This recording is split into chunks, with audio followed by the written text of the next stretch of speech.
Years ago, John, who lived in an isolated town, had purchased the oldest and most desolate house in the town. This house had been abandoned to decay and was located on the outskirts of the town. However, John decided to restore this house and move into it. He had a loyal dog named Max with him. One autumn evening, they had a terrifying experience. John was sleeping alone in his bedroom.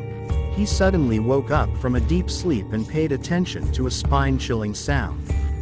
The walls of the room were filled with shadows, and the light in the room did not illuminate it. The lamp was on, but dark shadows surrounded them. Suddenly, the shadows in one corner of the room grew larger and turned into a human figure. The shadows resembled the formation of a ghostly entity. This entity appeared to have a pale face and deep, empty eyes like that of a woman. Max had already woken up and was barking.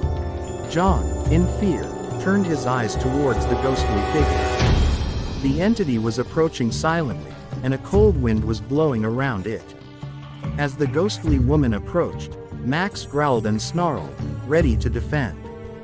The ghostly woman was getting closer, and Max was in a defensive position, barking and growling. The entity extended its arm towards John, and its touch was as cold as ice. John's breath quickened, and Max remained ready to attack.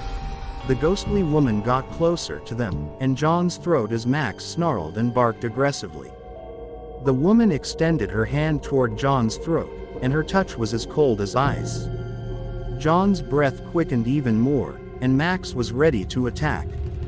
However, just as Max was about to strike, the ghostly woman reached out and touched Max, causing him to collapse and lose consciousness. John, in terror, lost consciousness as well. The next morning, John and Max woke up, remembering this horrifying experience. However, they didn't understand what had happened. John gradually withdrew into his own world, and the townspeople witnessed his bizarre behavior. Max, after recovering from the ordeal, couldn't easily shake off the effects of the terrifying incident. The town became increasingly concerned about John's growing signs of madness. Eventually, John abandoned his house, and nobody in the town could learn of his fate. Some still try to understand what the ghostly woman in the house really was and how Max managed to recover. This incident became a legend in the town, and the house turned into a place that everyone now avoided.